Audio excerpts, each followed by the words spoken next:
Today we're looking at the black and silver Sport Automatic from Swiss brand Holgar, and stick around as I take this watch to the beautiful city of York in my usual walk around towards the end of this review. It's great to have you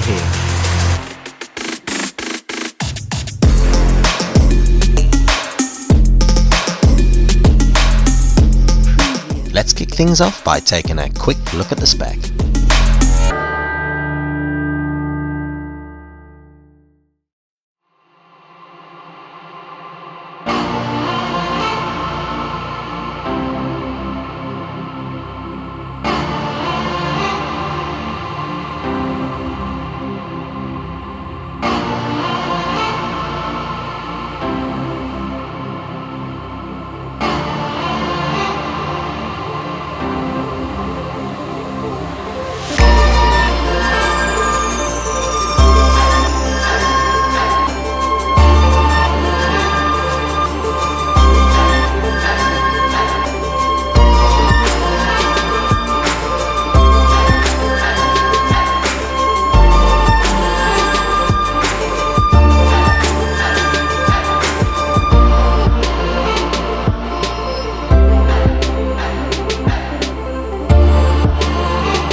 Hello and welcome to another review.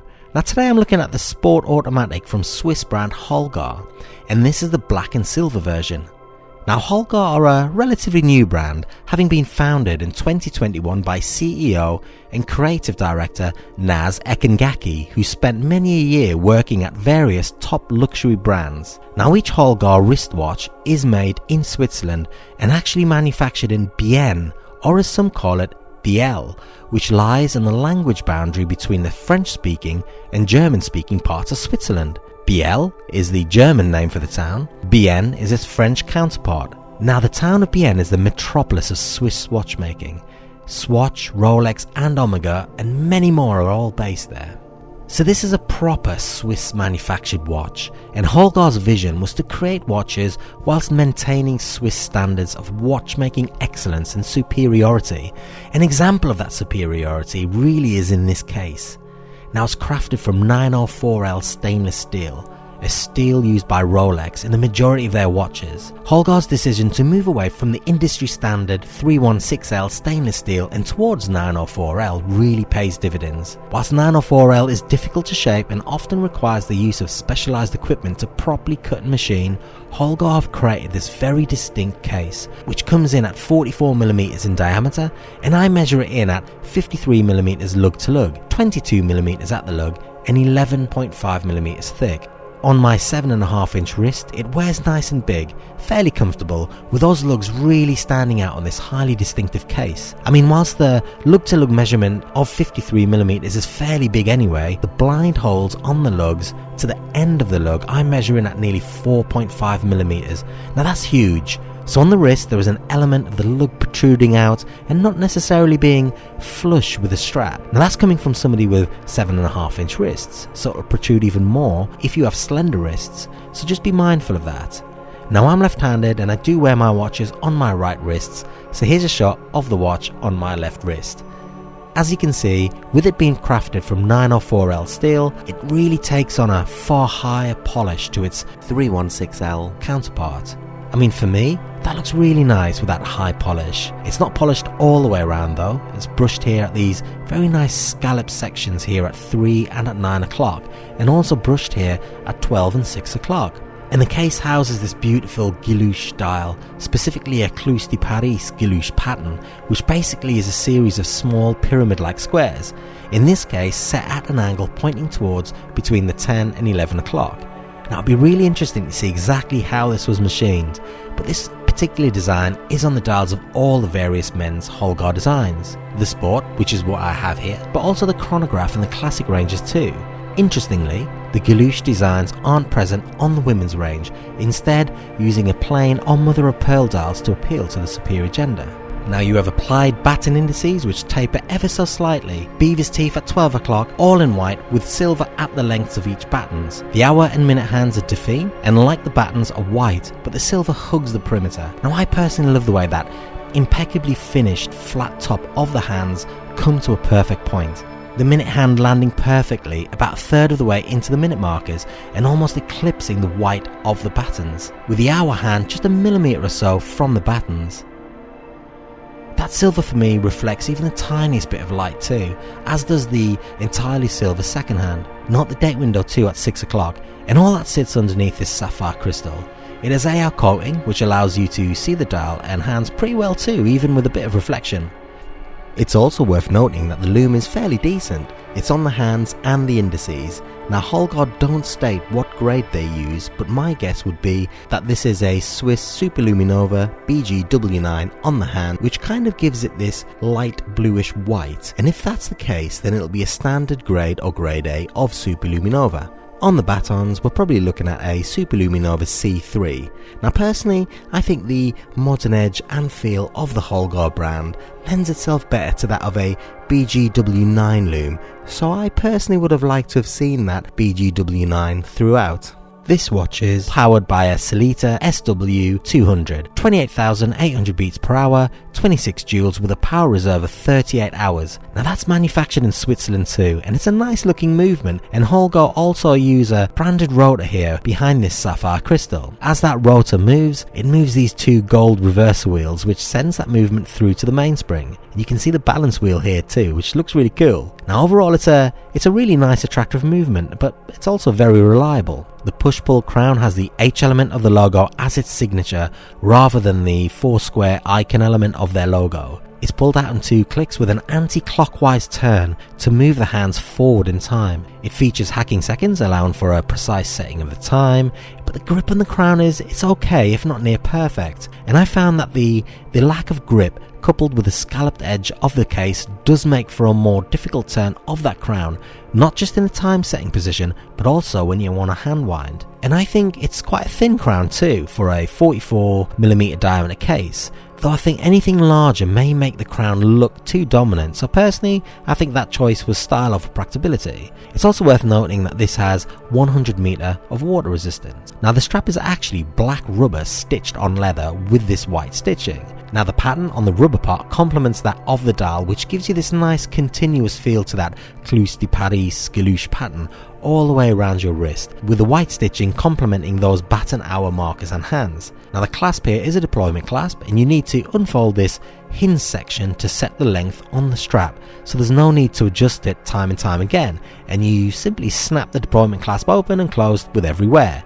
Now I must admit it's not my personal favourite clasp, but saying that, it does wear very comfortably. Now this comes in at a weighty $1,695 US.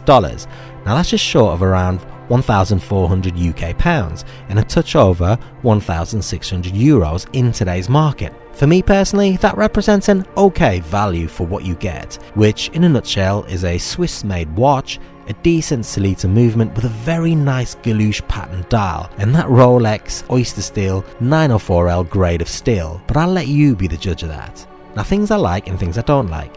I really love what Holgar are trying to do with this unique case design, and also in that 904L stainless steel, it gives you not only a premium look but also that premium feel on your wrist too. Saying that, I think that you could probably achieve the same design in the case with slightly shorter lugs, so it didn't feel like it was protruding and overhanging on the wrists. I really like the design. That galouche pattern is something that feels premium and complements the baton markers and Duffy hands. It feels modern, but it also feels very classic. The crown is a little fiddly for me though, but I can live with that. I kinda wish that the BGW9 loom extended to the hour markers too. Now overall, what this watch gives you is a real premium feel on your wrist. It's definitely designed with larger wrists in mind though. Holgar have really set themselves up to a very high standard and ensures exclusivity by producing no more than 1,500 numbered watches per year, with no more than 100 pieces per model created. Now going back to their CEO and creative director, Naz Ekengaki, he spent years working in-house at top luxury brands, and it's clear that it's instilled in him a passion for fine watches and premium craftsmanship, and that is well represented here in this Sport Automatic.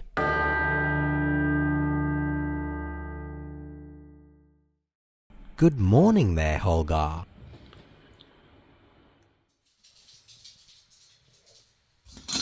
See you later. Ooh, jackpot. My window's absolutely filthy.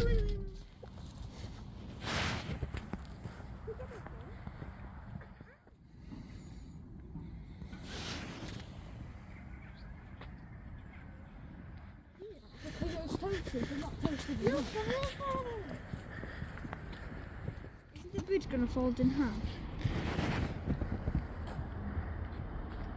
So bright. Almost.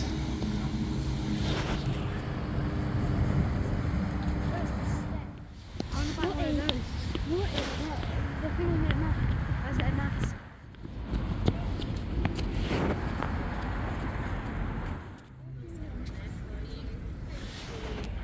I just did it with my nails. Person's fell off his mouth.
See?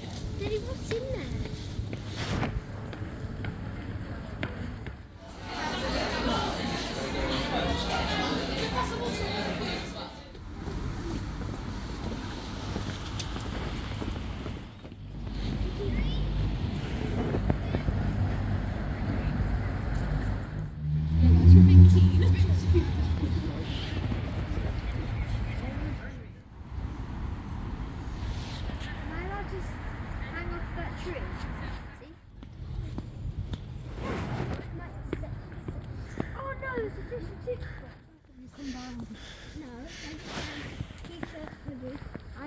I'm wearing a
And we're back.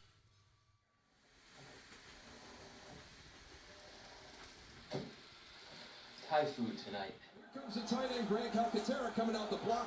Is there something outside? Trust your eyes. Trust your... You buy it. What else do I get with it? You get a gold-plated Rolls Royce, as long as you pay for it. Don't know, Tom. Seems expensive. Seems. Good night, Holgar.